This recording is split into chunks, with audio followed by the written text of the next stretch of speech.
Hey everyone, कैसे हैं आप सब। आई होप आप सब अच्छे होंगे और अच्छे से प्रिपरेशन कर रहे होंगे। तो गाइस, वेलकम और welcome back to the channel. तो जैसे कि आज मैंने प्रॉमिस किया था आपसे, टेलीग्राम पे अपडेट दिया था कि 3 इंपॉर्टेंट थिंग्स के बारे में बात करेंगे। ये तीनों ही चीज़ें बहुत ही ज़्यादा इंपॉर्टेंट है क्योंकि आप लोगों के ही डाउट्स आ रहे थे कि इन पर बात करनी चाहिए, तो इसीलिए मैंने सोचा कि एक वीडियो बनाना चाहिए। साथ ही में ये IBPS PO मेंस से पहले आपको ज़रूर देख करके जाना चाहिए। तो चलिए स्टार्ट करते हैं। ओके, तो वीडियो को लास्ट तक ध्यान से देखना।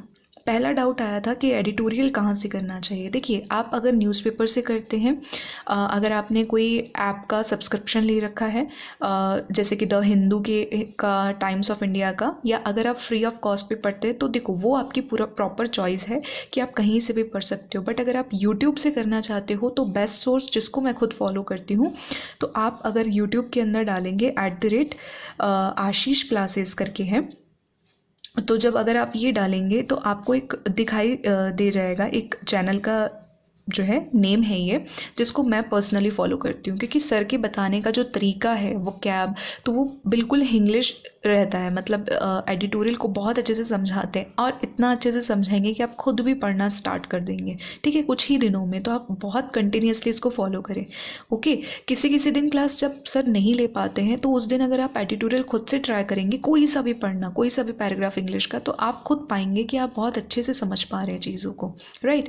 और डिस्क्रिप्टिव भी अच्छे से आप कर पाएंगे। ऐसा नहीं है कि सर के अलावा और जो भी इंस्टीट्यूट पढ़ा रहे हैं वो अच्छा नहीं पढ़ाते, बिल्कुल भी ऐसा नहीं है। आप जहाँ से पढ़ रहे हैं बहुत अच्छी बात है, लेकिन अगर आपको कन्फ्यूजन है तो प्लीज़ काइंडली फॉलो दिस। अगर आप स्टार्ट ही करेंगे अभी प्रिपरेशन करना, तो please kindly follow this channel. इसमें मुझे कोई पेड प्रमोशन नहीं मिल रहा है, ना ही करने के लिए कोई किसी ने मुझे फोर्स किया है। Just I am telling you कि ये मेरे को बहुत बेनिफिट किया। ठीक है, तो आप यहाँ से ट्राई कर सकते हैं आशीष क्लासेस से।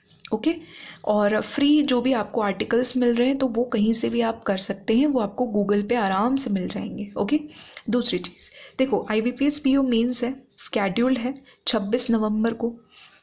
ठीक है, न्यू चेंजेस क्या आया है? न्यू चेंजेस आया है आपका, जब एडमिट कार्ड डाउनलोड करेंगे तो नीचे हैंडआउट आया है कि आपको A सेक्शन और B सेक्शन करके जो है दिया हुआ है। जैसे कि अगर मैं रीजनिंग की बात करती हूँ तो रीजनिंग के अंदर दिया हुआ है, ठीक है, इंग्लिश के अंदर दिया हुआ है, क्वांट के अंदर दिया हुआ है।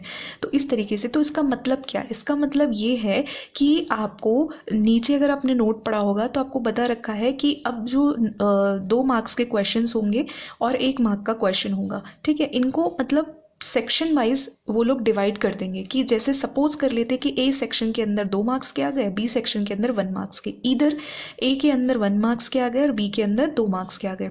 जितने भी क्वेश्चंस आपको दे रखे होंगे वो सब करना कंपलसरी है। इसका मतलब ये है कि आप एक बार स्टार्टिंग 1 से लेकर के लास्ट तक पूरे क्वेश्चंस को चेक करेंगे और बिल्कुल एज इट इज़ वैसे ही रहने वाला है जैसे कि ये पहले रहता था।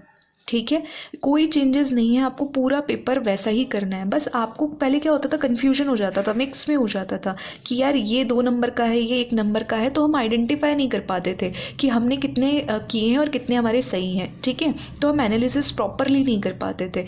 तो एक तो ये चेंजेस है। तो इसमें ऐसा परेशान नहीं होना कि सिर्फ A ही सेक्शन करना है, B नहीं करना, दोनों में से एक करना है, ऐसा कुछ नहीं है। आपको A और B, A+B, ये पूरा का पूरा आपका एक सेक्शन मिल करके बनेगा। जो भी टोटल क्वेश्चंस बनेंगे ये बनेंगे, दोनों को गो थ्रू करना है। जो आता है उसको करते जाओ, जो नहीं आता है उसको स्किप कर दो। ठीक है, और आइडेंटिफाई आप कर ले जाओगे कि आपने 2 मार्क्स के इतने किए, 1 मार्क के इतना किया। तो ये आपके लिए एक बेनिफिट चीज़ है, इसमें कुछ घबराने वाली बात नहीं है। ठीक है, तो ये चीज़ हो गया। लेकिन हाँ, एक चीज़ याद रखना कि जो पेनल्टी होगा, या अगर आपने गलत अटैम्प्ट कर लिया है तो जो 2 मार्क्स के क्वेश्चन है उनके लिए जो पेनल्टी है वो 0.5 है। ठीक है, 0.5 के अकॉर्डिंग होगा, और अगर 1 मार्क है तो वही आपका 0.25 पेनल्टी रहेगा। ये बहुत जगह पर अगर आपने ध्यान नहीं दिया है जल्दीबाजी में, तो आप ध्यान दे लेना इस चीज़ पे, पेनल्टी की तरफ थोड़ा सा फोकस रहना। ठीक है, ज़्यादा कुछ चेंजेस नहीं है, 99% यही चेंजेस होंगे, क्योंकि जिन्होंने भी IBPS क्लर्क मेंस दिया है उन लोगों ने भी ये चीज़ फील की थी एग्ज़ाम्स के अंदर। मेरी बातचीत उनसे हुई थी, हालांकि मेरा एग्ज़ाम नहीं था IBPS क्लर्क मेंस, तो I am not very much sure, लेकिन जो चीज़ जो हैंड आउट में लिखा हुआ है उसके हिसाब से यही होने वाला है। ठीक है, इसके अलावा कोई भी अगर इफ़ एंड बट हो जाता है तो वो देखो एग्ज़ाम में ही हमें पता चलेगा, राइट। तो ऐसा कुछ घबराना नहीं है। कभी भी कोई चीज़ नहीं आ जाती आपके सामने तो आपको कैसे फेस करना है, एकदम काम रहना है। अपने आप को जितना आप शांत रखोगे, पैनिक नहीं होने दोगे, उतनी ही आप चीज़ों को अच्छे से समझ ले जाओगे। ये उसी तरीके का चेंज है जब एग्ज़ाम में कोई न्यू पैटर्न देखने को मिलता है, ठीक है, न्यू पैटर्न क्वेश्चन देखने को मिलता है, तो उसको कैसे हैंडल करते हो, वो कितना ईजी आता है। तो बस इसमें आपको पैनिक नहीं होना है, राइट। अब ये चीज़ तो क्लियर हो गई। अच्छा, इसका स्क्रीनशॉट देखना चाहते हैं तो टेलीग्राम पे मैंने शेयर किया है। टेलीग्राम को ज्वाइन नहीं किया है तो फॉर मोर अपडेट्स, ठीक है, वो आपको ज्वाइन कर लेना, लिंक आपको डिस्क्रिप्शन में मिल जाएगा। तीसरी जो बात है वो आज की ये है कि लास्ट जो 3-4 डेज़ बचते हैं किसी भी एग्ज़ाम में, जैसे कि अभी IBPS PO मेंस है और SBI क्लर्क प्री है 25 नवंबर को, SBI है और 26 को ये है, तो क्या करना चाहिए। देखो, वैसे तो हम लोग टू डू लिस्ट शेयर कर लेते हैं, टू डू लिस्ट मैं शेयर कर देती हूँ कहाँ पे, टेलीग्राम के अंदर, ठीक है। अभी भी मैंने IBPS PO मेंस के लिए कर रखी है कि 4-5 दिनों में हमको क्या करना चाहिए, ठीक है। तो आप उसको काइंडली फॉलो कर सकते हैं, वो आपको डेफिनेटली बूस्ट करने वाला है आपका कॉन्फिडेंस एग्ज़ाम हॉल में। तो आप उसको फॉलो कर सकते हैं, टेलीग्राम पर आपको मिल जाएगा। अब करना क्या होता है, थोड़ा बहुत मैं आपको ब्रीफ में बता देती हूँ। देखो, जो भी आपने मॉक्स वगैरह दिए होते हैं ना, उनका रिविजन करना होता है, ठीक है। प्री में तो हम चलो ठीक है कोई मॉक दे सकते हैं एक्स्ट्रा, ठीक है, या यूं भी प्री के अंदर हम क्या कर सकते हैं कि कोई भी मॉक दे सकते हैं एक्स्ट्रा, कोई भी न्यू वाला मॉक दे सकते हैं। लेकिन मेंस में क्या होता है ना, मेंस में स्पेशली प्रीवियस ईयर पेपर ही लगा सकते हैं हम, क्योंकि मेंस का टाइमिंग जो होता है ना बहुत ही ज़्यादा हाई होता है, ठीक है। इतनी देर सिटिंग नहीं कर पाते, लास्ट मोमेंट पे बहुत सारी चीज़ें माइंड में चल रही होती हैं, ठीक है।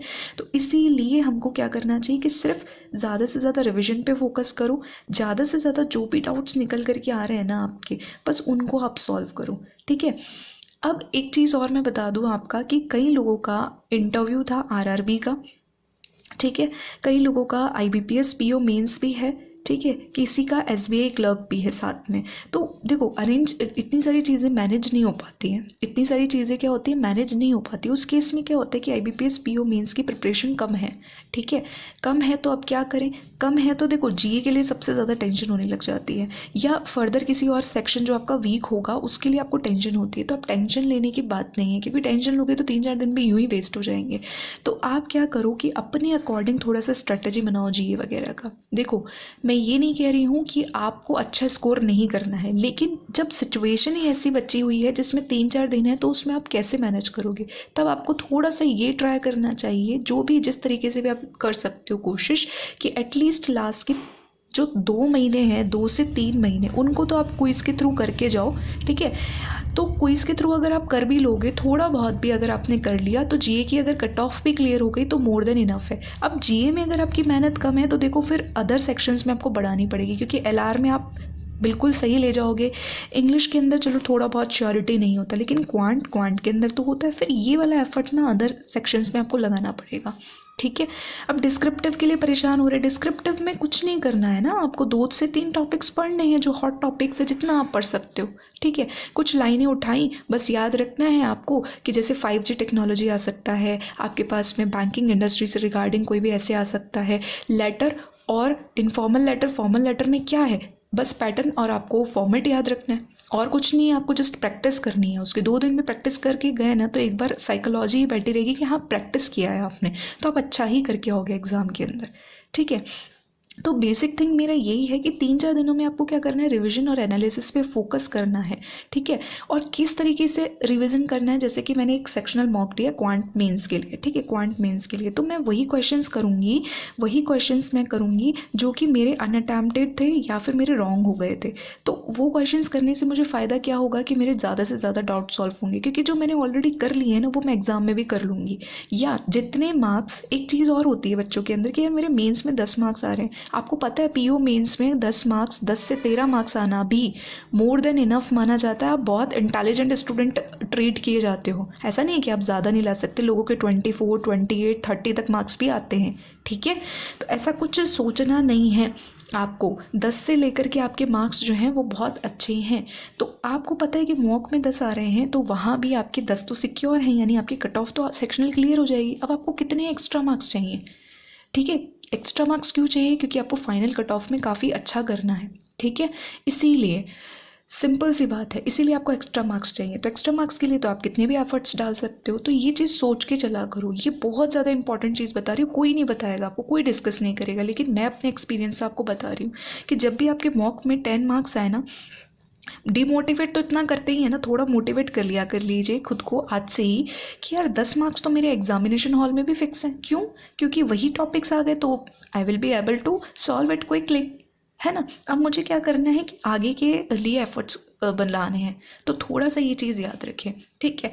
और बाकी मैं बोलती हूँ शॉर्ट नोट्स वगैरह है उनको रीड करो, और जो भी टू डू लिस्ट है उसको तो आपको फॉलो करना ही है, ठीक है। तो थोड़ा अपने आप को पैनिक नहीं करना है। बहुत ज़्यादा ऐसा होता है ना एग्ज़ाम में पैनिकनेस होती है, लेकिन पैनिक नहीं करना है, अपने आप को काम रह करके चीज़ों को हैंडल करना है। तो आई होप कि आपको इन तीनों चीज़ों की जो क्वेरीज है ना वो क्लियर हुई होंगी। और अगर वीडियो इन्फॉर्मेटिव लगा है तो hit the like button, subscribe this channel अगर आपने अभी तक सब्सक्राइब नहीं किया है, शेयर कर देना फ्रेंड्स के साथ मैक्सिमम। और till then take care, bye bye, all the best, stay positive.